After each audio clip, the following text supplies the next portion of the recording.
Today we're joined by SJSU faculty Dr. Ruxandra Prodan-Bol, who's going to discuss how she optimizes students' learning experiences inside and outside of the classroom. Thanks for chatting with me today, Ruxandra. Good morning, Brian. I'm very happy to be here. My name is Ruxandra Prodan-Bol, as you mentioned, and I have recently joined the SJSU Economics Department as the online BA program coordinator and faculty. I will also be teaching the money and banking course in our online BA program, and I'm very happy to be here talking to you today and generally being at SJSU. Let me start by talking a little bit about myself.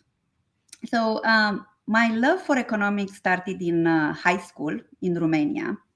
I was in my senior year during the collapse of the Soviet Union, which marked the transition for most Eastern European countries from communism and a centralized economy to democracy and a free market economy. These were very exciting times when business and economic schools in Romania had to substantially change their curriculum pretty much overnight after the revolution. I wanted to be an active part of this transformation. So I enrolled and then graduated with a degree in economics and marketing, first generation to study marketing in Romania. Soon after I received my undergraduate degree, I joined the Department of Economics at University of Houston as a PhD student. After I received my PhD, I spent a few years at University of Alabama as a faculty, where I did some interesting research using forecasting methods and transnational terrorism data, trying to predict terrorist incidents. This was happening in 2004, just a few years after 9/11. So this was interesting research at that time. I then returned to University of Houston as an instructional assistant professor. While I continued to do research, I discovered my deep passion for teaching and helping students be successful. And here I am now in my new role as the Economics Online Program Coordinator.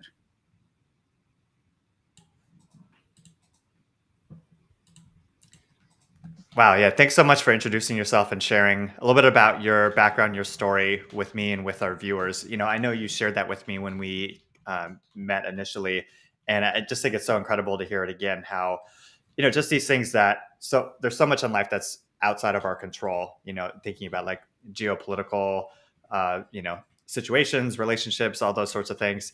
And just, I don't think we all oftentimes think about like when those things happen, what are the kind of implications for what that means for like individual people, and how, just sharing your story really shines a light on how something like that, created this opportunity for you, and really this ultimately what became this trajectory that you went on for your life, personally, academically, and professionally, and led you to where you are today. So I really appreciate you just sharing that with us. And I think that's a good segue into getting into our topic for today. So you talked about some of your roles with initially getting into research and then into teaching, and thinking about how you can kind of combine those things and really, focus on both research, but also the practice as well. In addition to being a professor and conducting research, you've also had other roles such as the director of undergraduate advising and affairs, and you've been involved in university policy work. And so I was wondering if you can discuss why these roles have been important to you to do beyond your research, and share an example of how they've helped you enhance students' learning experiences. Great. Yeah. Yes. I worked as an undergraduate director for more than 10 years. I advised students, I built a curriculum for the Department of Economics, and I was also involved in the creation and implementation of policies for the whole university. I believe that one of the important roles of an undergraduate director is to directly advise students. Student success is partially dependent on students' interaction with us, faculty. So I think that facilitating better communication between faculty and the economics majors is something that I'm deeply invested in. It's something very important for me. So the way I did this interaction, I organized faculty-led advising sessions in which I mixed monthly. We had a mix faculty and students, and during these sessions, students were able to discuss with faculty their career choice, get advice on course selection to fulfill a certain career path, learn about internships and jobs in high demand. So I believe that the faculty's direct involvement in the students' education significantly increases the student success. Something else that I was also focused on was strengthening the quantitative side of the courses that we offered at the undergraduate level. Um, in the current economy, in which most decisions are driven by data analysis, it is very important to find better way to help economic students acquire strong statistical and data analysis skills. So I tried to build a curriculum which increases the focus on the development of data management and data analysis skills. So it's also very important to provide hands-on experience in the classrooms using data, software. So besides this, equally important is to offer upper level classes where students get a chance to apply these new skills that they just learned, quantitative skills. So I think that having mastered these analytical skills really helps students. And it's seemed to me, based on the data that I was able to get, that students performed very well, or at least better than before on the job market, getting jobs and internships in highly rated places. Uh, Another thing that I found that students are very passionate about is getting involved in the community. Together with a team of instructors, I created a class. The name was Social Economy and Enterprise Academy, in which students were able to work with nonprofits, conduct quantitative research, and come up with a social plan for them. So this is a pretty successful program that I'm looking forward maybe to explore here at SJSU. Now, these are some of my projects that I feel that enhanced students' learning experiences, and I really hope that my undergraduate director experience and university policy work will help me build a strong online economics program. Wow, those are so many awesome examples. Thank you. I think I only asked you to share one, and you shared like 12.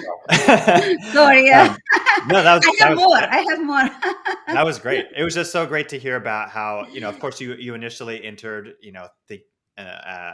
professionally as like thinking of focusing on research, but really how you've been able to really become, such a huge advocate for really thinking about how you can, like you said, use data informed decisions to really improve the overall experiences for students, for faculty, for the program, focusing on like the curriculum side of things, focusing on the relationship building, the advising, the mentorship, and ultimately strengthening the overall sense of community and belonging, I would think.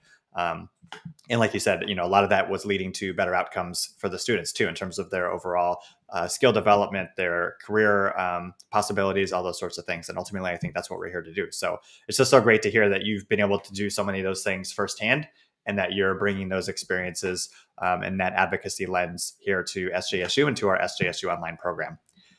So thank you. Yeah. So next, I was hoping we could transition to focusing on your research and teaching practices. So this one's kind of a two-part question. So first, I was wondering if you can discuss what research areas do you focus on, and what has been most exciting and rewarding for you when it comes to your research? Okay, yeah. I'm happy to do that. Yes. I believe doing research really helped me be a better teacher. So let me just start a little bit, talk about just a few aspects of my research.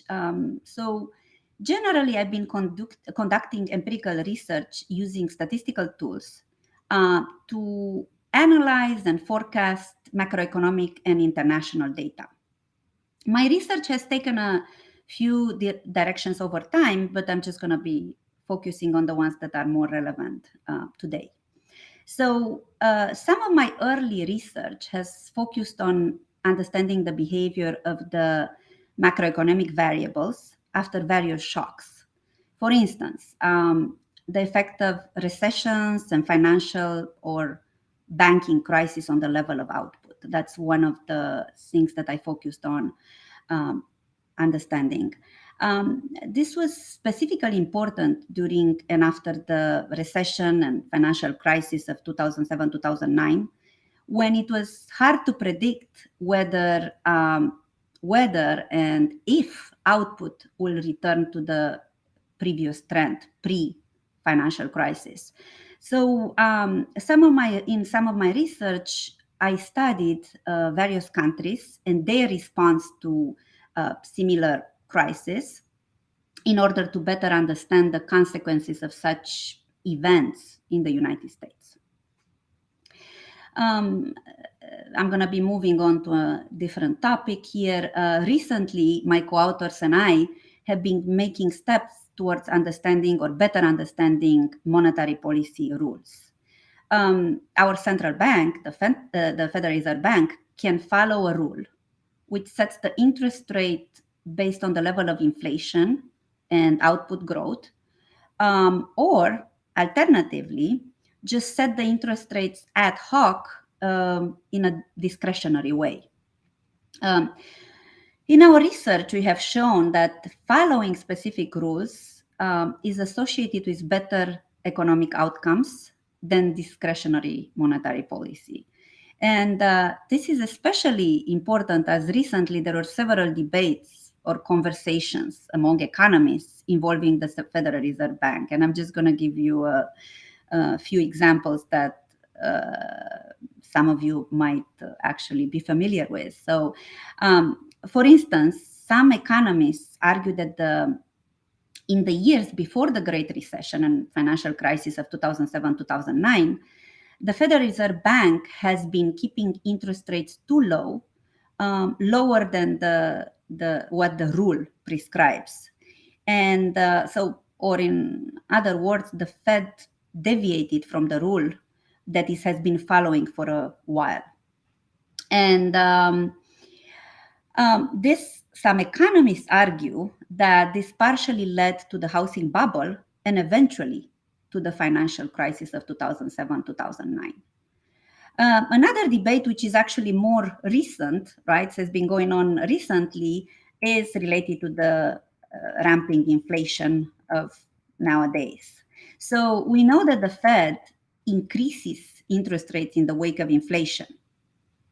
Some economists believe that in the wake of the recent inflation, the Federal Reserve Bank started to increase the interest rates a little too late, letting inflation get out of control.